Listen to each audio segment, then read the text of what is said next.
Donc Facebook et Instagram que vous voyez en encadré sont les réseaux sociaux à utiliser principalement pour les entreprises qui ciblent les particuliers en B2C.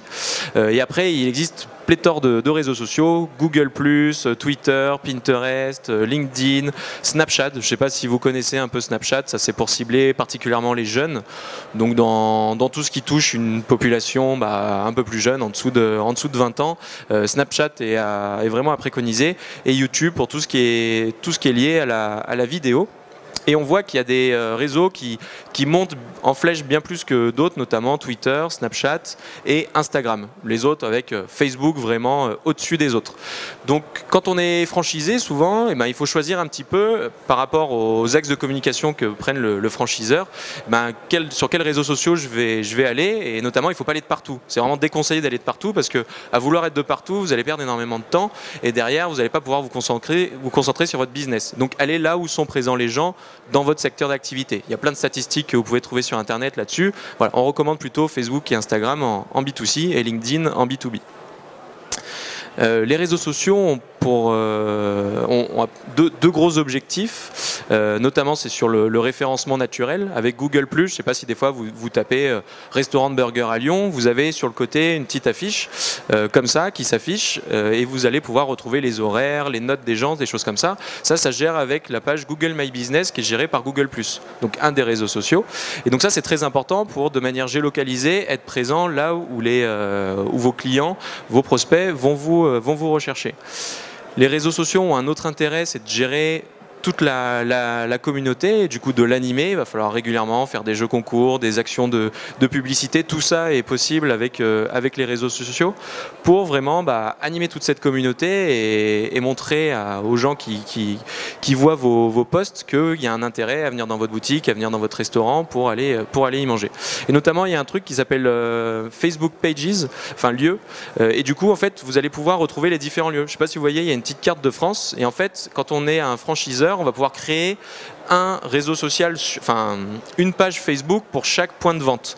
Et du coup, par exemple, Yves pourra vous en parler tout à l'heure. Lui, il a mis ça en place pour ses restaurants. Ça permet d'avoir une gestion centralisée de toutes les pages Facebook plutôt que chaque franchisé aille créer sa page dans son coin et fasse un peu n'importe quoi. C'est bien d'avoir une certaine cohérence puisque après, on pourra donner la main au franchisé pour ajouter son contenu dessus, mais qui est un peu centralisé par l'enseigne à la base.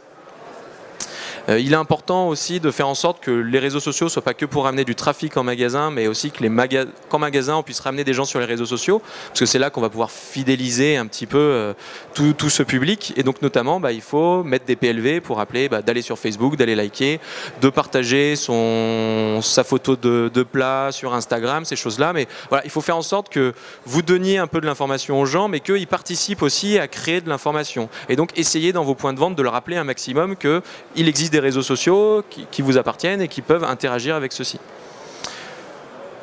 Vous avez l'opportunité aussi d'organiser des jeux concours. On en a réalisé un avec Yves en partenariat, on pourra vous le montrer après, mais notamment tous ces événements au cours de l'année sont de très très bons sujets de communication sur les réseaux sociaux. Les soldes, les ventes privées, Noël, la fête des mères, toutes ces choses-là. Et donc il existe des logiciels qui vous permettent de pouvoir gérer ces différents jeux concours, ça peut être des outils gratuits comme payants en fonction de ce qu'on veut, mais vous avez l'opportunité de le faire avec les réseaux sociaux. Usez-en et abusez-en si vous avez aussi un petit peu de budget après, parce qu'il faut communiquer. C'est bien de créer quelque chose, mais il faut communiquer autour et tout ça demande un petit peu de budget et des ressources en interne. Sur les réseaux sociaux, on pourra le voir après, il est important aussi de faire les choses proprement. C'est pas juste on prend son téléphone, on va prendre une photo de plat, on va le mettre en disant c'est bon, aujourd'hui il y a un super bon plat. Il faut penser un peu les choses, il faut avoir un graphiste derrière qui va vous accompagner pour mettre tout ça en page et un concepteur rédacteur qui va vous aider sur le contenu, voilà, pas faire de faute d'orthographe. Il y a plein de choses auxquelles il faut penser, surtout quand on réalise comme ça des actions saisonnières sur les différents réseaux pour que ça paraisse propre, pour que vous soyez attractif pour les gens. Ça sert à rien de diffuser tous les jours la petite photo que vous avez prise le matin même en disant bonjour, on est ouvert aujourd'hui. Voilà, il faut intéresser les gens, il faut trouver des angles d'attaque qui soient un peu plus péchus que ça. On a tout plein de statistiques ou autres, donc vous pourrez connaître votre cible avec les statistiques. Tout ça est gratuit et disponible sur Facebook, Instagram ou autre. Vous pouvez savoir est-ce que ce sont principalement des femmes, des hommes, quels âges ils ont. Et vous pouvez justement analyser tout ça pour après mettre en place de la publicité. Donc notamment il y a Facebook Ads, Twitter Ads, on peut gérer des publicités sur Instagram et ça vous permet des fois de mettre en place des publicités, notamment avec Acte la mode, où pour 1 euro investi, on peut toucher plus de 1000 personnes. Donc ça veut dire qu'il va falloir cibler, on va prendre les gens qui aiment les burgers sur Lyon 5e et qui ont plus de 50 ans par exemple, parce que voilà c'est notre cible, et on va pouvoir toucher pile poil ces gens-là et afficher leur publicité sur leur réseau à eux. Donc il y a un vrai intérêt à utiliser l'aspect publicitaire des réseaux sociaux pour pouvoir toucher votre cible au bon moment avec le bon message. Et ça c'est pas mal intéressant. Je voulais juste pour terminer vous rappeler un peu quel mode d'organisation on préconise pour des franchiseurs, des franchisés ou tous les gens qui veulent se lancer sur les réseaux sociaux. Notamment, souvent on a le choix, est-ce qu'on fait de l'interne, de l'externe? Si vous faites 100% en interne, c'est bien, ça ne va pas vous coûter grand-chose, mais ça va quand même prendre beaucoup de temps à une personne. Si c'est le gérant de la franchise, ça va lui prendre peut-être 20-30% de son temps et lui il travaille plus que 35 heures, donc ça va. Si par contre vous prenez un salarié, ça va lui prendre du temps et lui sur ces 35 heures, il ne va pas pouvoir l'allouer à autre chose. Et souvent, on manque un petit peu de compétences quand on le fait en interne avec une personne qui a envie de le faire, mais qui n'a pas forcément les études et les compétences, l'expérience pour le faire. Et ça va être un petit peu vite fait, bien fait. Si vous faites 100% en externe, on ne le recommande pas non plus. Ça va vous coûter très cher et vous allez perdre un petit peu votre âme au final, puisque au final, votre entreprise, c'est vous qui la connaissez vraiment correctement. Vous avez votre ton, votre approche du métier. Et du coup, de tout sous-traiter, vous allez perdre un petit peu ça. Du coup, nous, ce qu'on recommande vraiment, c'est d'avoir une personne en interne qui va gérer les réseaux sociaux. Il faut qu'il y en ait une, parce que s'il n'y en a pas, il ne va pas y avoir vraiment une bonne cohérence dans tout ce qui va être fait. Et de sous-traiter la partie peut-être formation, de former ses collaborateurs, d'avoir quelqu'un qui conseille tous les mois, par exemple, et accompagne sur les statistiques, tout ça, pour faire évoluer la stratégie. Mais vraiment, ne faites pas qu'internaliser ou que sous-traiter, essayez de faire un bon mix des deux. Et c'est ce qui a été fait, par exemple, avec les burgers de papa. Ça, c'est l'organisation pour une tête de réseau. C'est pas l'organisation. Non, pour un franchisé. Pour un franchisé. Pour un franchisé. D'accord. On peut peut-être passer au cas concret, un peu avec Yves Ecker et les burgers de papa. Comment vous avez mis en place, vous, votre communication? Qu'est-ce que vous utilisez? Racontez-nous un petit peu. On se sert principalement, nous, de Facebook. Alors, l'enseigne est toute jeune, elle a que 3 ans. Elle compte aujourd'hui 7 restos, 5 nouveaux restos qui vont ouvrir, avec un mix propre et franchisé à 50-50 d'ici la fin de l'année. Nous, on travaille principalement sur Facebook, puisque clairement, notre cœur de cible est là, c'est les utilisateurs de Facebook. Ça me conforte encore quand je vois tout à l'heure que près d'un Français sur 2 est sur Facebook, que c'est évidemment le média social par lequel il faut transiter aujourd'hui. Pourquoi Facebook? Parce que sur Facebook, vous avez le mix de la photo, la vidéo, les jeux, vous pouvez agglomérer tout un paquet de choses très intéressantes. Communiquer aussi, interagir avec les utilisateurs. Voilà ce que nous on cherche énormément. En fait, nous, l'idée depuis le début, c'était de créer une patte, de créer un univers autour de Facebook et qui soit fédérateur et qui soit également absurde, puisque le sens premier chez nous, c'était de se dire on fait de la bonne bouffe dans nos restos, mais soyons un petit peu débiles sur Facebook et sur les réseaux sociaux. Ça prend, ça marche. Racontez-nous juste les burgers de papa un petit peu avant pour qu'on comprenne pourquoi il faut être débile sur les réseaux sociaux. Il faut être débile sur les réseaux sociaux parce que j'arrive difficilement à raisonner différemment. Non, l'idée, les burgers de papa, c'est une enseigne qui a démarré à Lyon il y a 3 ans, qui compte aujourd'hui, comme je le disais, quasiment une dizaine de restos, qui se développe du coup en franchise et qui propose du burger dit à la française avec des frites maison, du pain boulanger, des fromages qui sentent bon le cul de la bête et ce genre de choses. Sur Facebook, pour en revenir à ça, l'idée, encore une fois, c'est de marquer les esprits. Alors de manière toujours un petit peu corrosive, vous l'aurez compris à travers mes propos et la façon dont je m'exprime, mais c'est exactement ce qu'il faut refléter sur ce réseau social pour créer un petit peu d'affect. Alors sans pour autant aller dans le trash, le vulgaire, mais être suffisamment corrosif pour marquer les esprits. C'est ce qu'on avait fait par exemple l'année dernière sur notre jeu de Noël qui s'appelait Gratter les boules de papa. Le principe c'était simplement de gratter une paire de boules de sapin de Noël. Ce qui nous fait toujours rigoler, ouais, encore un an après. Et du coup, on pouvait remporter un certain nombre de cadeaux. Alors, on l'avait fait de deux manières, en physique dans les restos, avec des cartes à gratter. Pour Noël qui vient. Pour cette année, ouais, on cherche un petit peu à aller moins loin, malheureusement, parce que la réalité, c'est que plus on a de franchisés, plus évidemment, il faut être sérieux. Faites de la communication classique? Alors, de moins en moins. Vu votre positionnement Alors, on en a fait. On a fait de la distribution de dépliants, de prospectus dans les boîtes aux lettres. On ne le fait plus parce que c'est très cher. Parce qu'entre le print qui aujourd'hui coûte quasiment plus rien, mais la distribution, c'est très cher. Et malheureusement, on ne mesure pas du tout le taux de retour. Lorsqu'on vous annonce qu'on est sur du 2 pour 1000, 7 pour 1000 avec la distribution de flyers dans les boîtes aux lettres, ce genre de choses, c'est malheureusement très difficile de le mesurer. Nous, on préfère faire de l'offre de l'échange marchandises avec des associations, etc. Faire du couponing avec de la réduction pour qu'on vous le présente en restaurant. C'est la manière pour nous de tester, de voir ce qui marche pas. On teste 10 choses, on en garde 2 en général. Je pense que c'est la meilleure des façons de fonctionner. Donc on se prend des portes, on se plante un peu tous les jours, mais nos restos se portent de mieux en mieux et je pense que c'est lié entre autres à ces différentes cibles et ces différents outils qu'on a déployés. Ça représente quoi comme budget les réseaux sociaux pour vous? Alors j'ai Facebook sur l'année dernière, en tout et pour tout, entre le jeu, alors là je parle simplement en stimulation de publication, en boost, en pub, l'année dernière on était à moins de 4 000 €.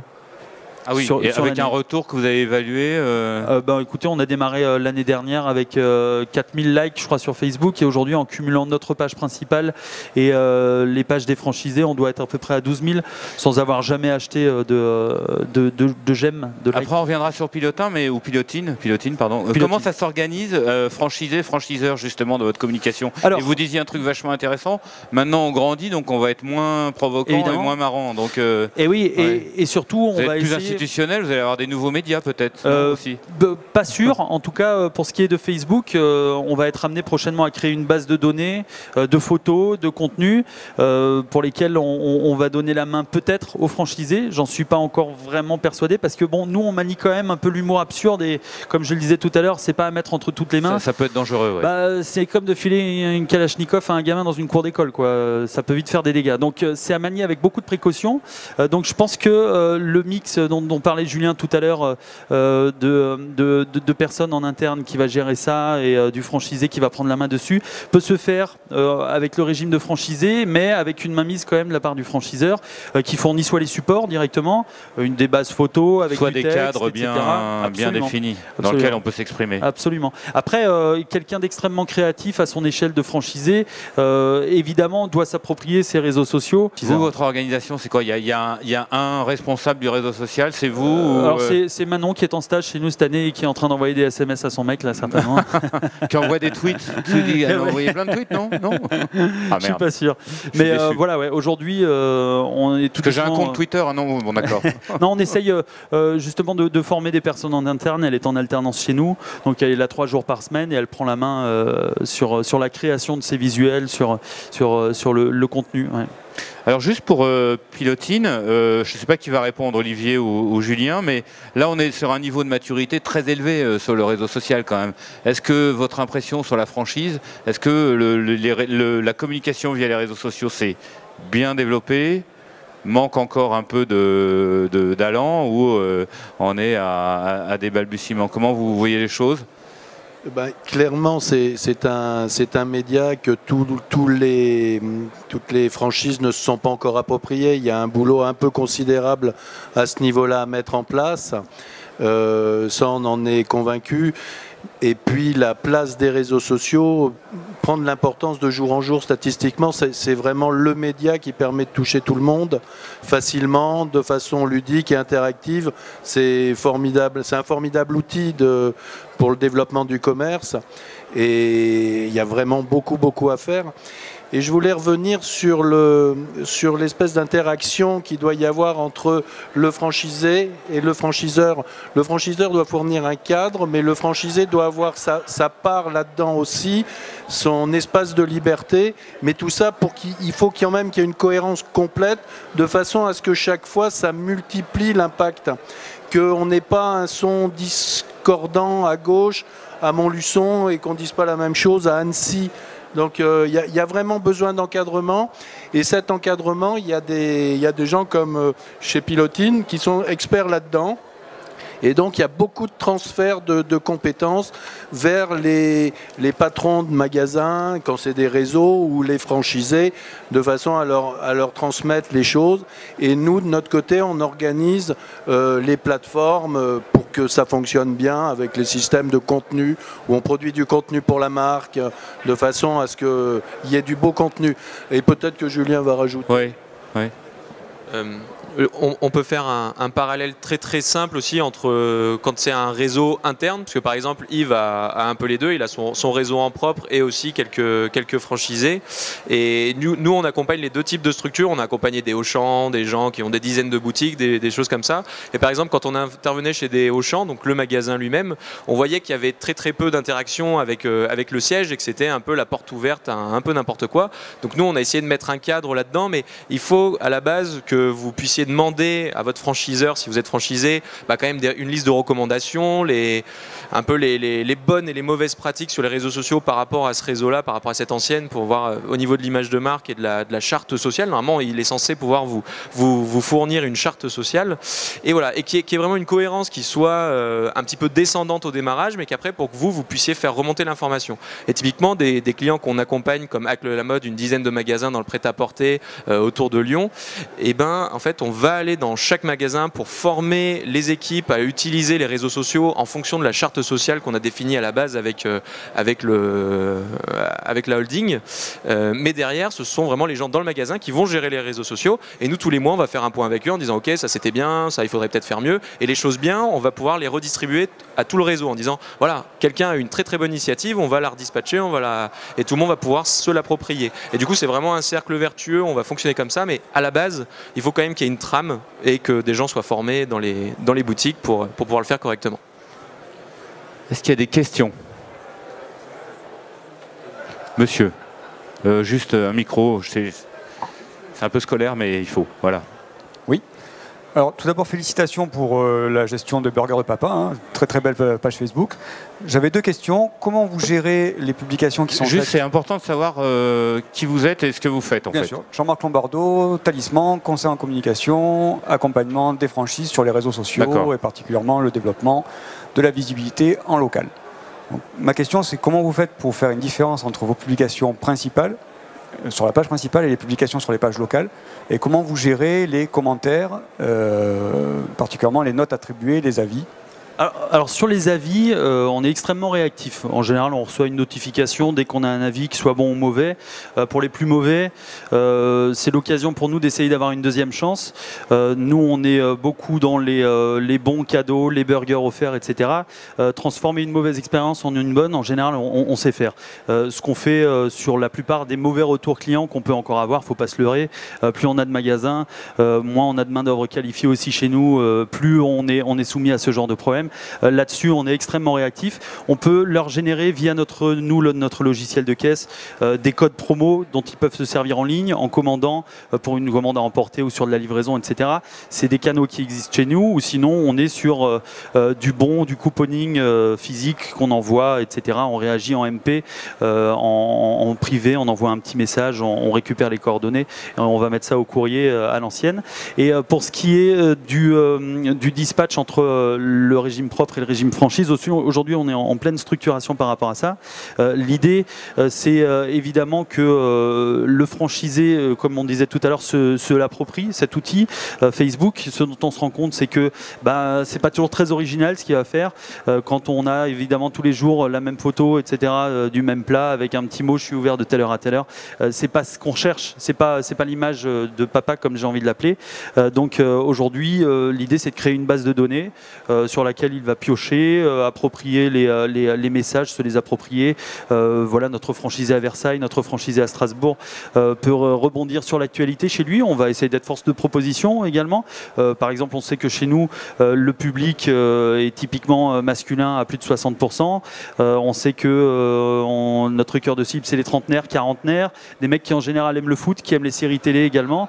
Par exemple, à Strasbourg, le Racing Club de Strasbourg, qui est à nouveau en 2e division, autour duquel il y a un engouement incroyable. On s'arrange pour faire un concours de pronostics spécifique sur la page Facebook de Strasbourg pour chaque match, de stimuler ce genre de choses. À Versailles, pareil, on a beaucoup joué autour de la série Versailles, etc. On essaye de chercher des points d'ancrage comme ça en local et de rebondir sur l'actualité pour donner une vraie empreinte locale à l'enseigne et qu'on se dise pas c'est juste une grosse machine, sachant qu'on n'est pas du tout ça aujourd'hui, qui communique de façon verticale. C'est pas du tout l'idée. Une autre question ? Moi j'en ai une dernière, de toute façon on arrive à la fin là, des 30 minutes. Est-ce qu'il y a des nouveaux réseaux sociaux sur lesquels il faut se positionner? Parce qu'on parle beaucoup de Facebook, on vous a dit Twitter c'est particulier, LinkedIn c'est particulier, mais est-ce qu'il y a des réseaux sociaux, Pinterest, etc., Instagram, Yves Ecker, sur cet aspect nouveaux réseaux sociaux, vous qui êtes Si vous êtes franchisé des pompes funèbres générales, n'essayez pas Snapchat, ça va leur foutre le bourdon. Non, nous on attend clairement qu'il y ait un petit peu plus de maturité sur ces différents réseaux sociaux. Alors c'est vrai que Snapchat, alors on s'y intéresse mais de loin. Instagram, on n'est pas assez présent, on le sait. Mais l'être davantage, c'est plus de temps aussi. Et aujourd'hui, nos journées font malheureusement que 24 heures. C'est vrai qu'on a un petit peu cédé à la facilité parce que créer une communauté, ça met du temps. Par rebond, quand on est fort sur un média social, on peut plus rapidement l'être sur les autres. Mais il faut quand même laisser le temps au temps et une germe ne pousse pas aussi vite. Donc aujourd'hui, on est un petit peu attentiste, c'est vrai. Et on est un petit peu dans notre zone de confort avec Facebook. Mais ça fonctionne et je suis sûr qu'il y a encore énormément de choses à faire. Pour une zone de confort, c'est plutôt pas mal. Je pense, et je pense qu'il y a encore énormément de choses à faire sur ce média. Ouais. Bien, merci à tous les trois pour cette intervention, c'était très intéressant. Merci, bonne fin d'après-midi. Merci à tous et à toutes.